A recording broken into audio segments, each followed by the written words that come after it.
Guys, it's Luke Mangan with On Golf. Pretty exciting news for you. I'm going to be going to the YGT, the first event at Pursell Farms. If you don't know, YGT is this, internet golf tour where the most skilled and really just the best golfers that create content on the internet are competing against each other in a legitimate tour with 4 separate events over the next, I don't know how long, couple months. I'm going to the event at Pursell Farms. I don't think it's out there knowledge when this is happening. I'll just say this. My bags are not packed, but I should probably start thinking about packing my bags. You know what I'm saying? It's coming up. And some of these guys out there that post content on YouTube, they said, it's happening sometime in May. Correct. Now, I won't be able to share anything beyond what I think Grant Horvat, Bryan Bros, Provisions Group, which just got bought, by the way. Very interesting acquisition. I'd love to know the finances behind that because I think that what they've built is probably so much bigger than what people realize. These are the guys that kind of manage a lot of these YouTube creators in the golf space. Anyway, they sold to Wasserman, which is now called D Team. Some funky stuff there. Not in the acquisition, in the change of the name. Look it up. I'm excited to be at Pursell Farms. One, I went to Pursell Farms about a month ago. Beautiful. Middle of nowhere, Alabama. Unless you live in Alabama, then you're like, oh yeah, Sylacauga. I go through Sylacauga to go to the lake, whatever. Pretty much middle of nowhere, Alabama, especially to these people who are coming in from all over the place. Florida, Texas, even like Nashville. It's not that far, but you're probably like, Sylacauga. Beautiful farmland, and they put just a beautiful course right there on it. And the Pursell brothers, they've got, I don't know who all is involved in Pursell Farms as a whole. I've gotten to know Martin and Parker a little bit. They care about the land they've got and they want to steward it well. The hospitality is it's great. The course, great condition. And it's perfect for this space. If you guys don't know, back in like 2013, from what I can remember, the Bryan Bros came to Pursell Farms. I think they had a relationship with one of the Pursell brothers and started filming some content, put it out there on the internet, got on the Sports Center top 10 or something, which obviously back then was like such a big deal. And they were like, oh, wow, this is awesome. Then I think someone there was like some brand deal, paid them like a couple $100. And they were like, oh, we could make money. Like we can make money playing golf for fun and creating content. Of course, 2013, it didn't really take shape because they tried their hand at the tour. George, I think, made a couple cuts. Wesley won the RBC. I mean, I don't think you would ever say that he had a good career, I think. Maybe it wasn't that long, but I mean, what can you say? He won a PGA Tour event. He's a PGA Tour winner. And so they did that. COVID comes around. People are dying just to get outside. I think they come back to the farm. They start filming more content. They become the Bryan Bros. They start doing these things. And the farms, the Pursell Farms, has been a space where they're just not so strict on like tea time here. You got to do this and do this. If you're late, whatever. Martin and Parker have this idea. They're like, okay, can we use this to serve these other people? And these creators are like, okay, we have these really fun, creative ideas that we want to do with golf content, but they're almost not feasible. I can't bring a production crew out and film and actually have the creative liberty to do what I want to do on a golf course to create the content that I want to create. And the Purcells are like, just go out there. And if someone's coming up on you, just go to another hole. Go do something, whatever. This is your playground, basically.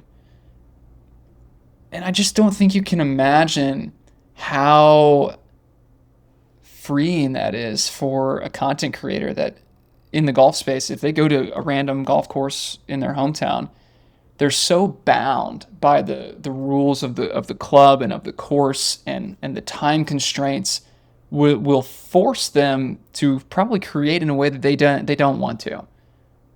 But you had no choice. Pursell Farms created a space for them to be creative in the way that they want it to be. That's why it's a perfect fit. It's perfect that they're here. I'm getting to go. I'm a writer in the golf space. I do some writing on my own. I've been in touch with the Pursell brothers, so I'm going to get a little bit more active in some of the messages that they're trying to share as they're building their brand identity at Pursell Farms. And I'm going to be a little bit of a fly on the wall, a helping hand, but also I think I'm going to get to uncover some stories of what's happening here. What is at play? And I think it's different for every single competitor. It's different for every freelance videographer, writer, anyone that's there. This event and this tour means something different. I think to one golfer, it could mean, another revenue stream for me. Great, this is fun. To others, they're excited that they're at the forefront of what could be the future of golf competition. I think you hear a lot of complaints about, like, Jim Nantz is an elite Hall of Fame, wonderful, and I love watching a CBS broadcast on a Saturday and a Sunday. I could watch it all day long. Most people can't. Most people are like, I'm asleep. I'm asleep watching this. And Jim, if you ever see this, I could listen to you talk golf all day long. I would, if my wife would allow. I'm kidding. My wife is awesome, by the way. Love her. Felt like I needed to include that. It's just, it's a new era of content consumers. And the PGA Tour is just a little slow for a lot of people. People love the personalities all over YouTube. And they'd probably love to see them compete at the highest level that they possibly could. And that's what this is. It's going to change career decisions. I don't know if I've mentioned this, but it's like if I'm a college golfer, super skilled, and I've got a personality and I love people and I love creative, whatever, I don't know if am I trying to go pro? If I want to be the greatest of all time and I want to pursue the premier whatever of the sport, sure. We'll try my hand at the PGA Tour. We'll try to be the very best ever. Great. If you're not that person, this is a really, whether it's just content creation and doing YouTube and whatever you want to turn that into, you open yourself up to this lifestyle of, I get to kind of work when I want, film when I want, play golf all the time. Now there's a way to still be really competitive in the space against other people who are similar to me. I'm not playing against Scotty Scheffler. I'm playing against these other guys who are awesome, but I'm not quite as intimidated by. There's not this pressure and costs associated with being on the PGA Tour or even Korn Ferry, where you spend a ton of money, you don't make a ton of money unless you're crushing it. It's hard. It's so hard. Not that I would know. I'm no good. It's just going to be really cool. What's happening is cool, and it's bigger than we think it is, I think. So, again, I'm not going to be able to share too much until they release stuff on their YouTube, but I'm going to be following along. I'm going to be asking questions, seeing what this means to people, because I believe it will have a greater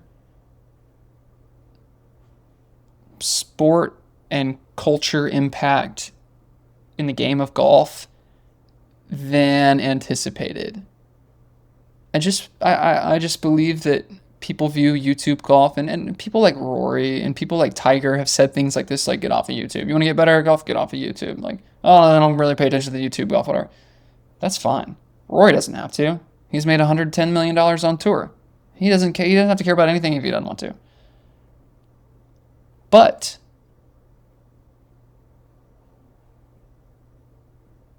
it's going to play a huge role. The consumers of now are quite different than the consumers of 20 years ago, and they need to be entertained. And there's nothing that will quite replace that feeling of competition down to the wire on a Sunday of a major, of a signature event where there's a lot of money on the line. You've got the world's best dueling. There's not anything that will replace that, but there's room for additional formats. There's room for, I think they're playing, like, in these events, they're playing scrambles and match play and four balls and whatever. Like, things that we all do out on the golf course for fun. There's my dog, by the way. Doesn't he look fake? He's just like the cutest thing in the world. I love this guy. Judge. Hey, bud. What's up, man? Isn't he the best? Oh my gosh. Anyway, more Judge content to come, I'm sure. But yes, I'm going to be at YGT, Pursell Farms, hanging out with kind of the behind-the-scenes crew, but hoping to get a little bit of insight on these players and what they think about this, where they think it's going, where they see their channels going and growing. Is there... Yeah, there's just so much possibility. I think it's still so early in the YouTube golf space. I personally, I just can't wait. I want to play a role in it someday. I'll get out there, film some content. But for now, I'll comment on it. I love all things golf. I love the tour. I love the style. I love the business. I love the creator side. And I think this is a piece that's so fun. It's going to be exciting. Sorry, I talk in circles a lot. But that's, who cares? Who cares? All right, this was Luke with On Golf. I'm going to YGT. Not today, not tomorrow. Someday soon. And feel free to ask me questions about it. I'll share what I can. I think I have to sign an NDA, so I can't share much. I'll share what I can. All right. I don't know how to end these videos. I don't do this all that often. Okay, we'll talk soon. See you guys.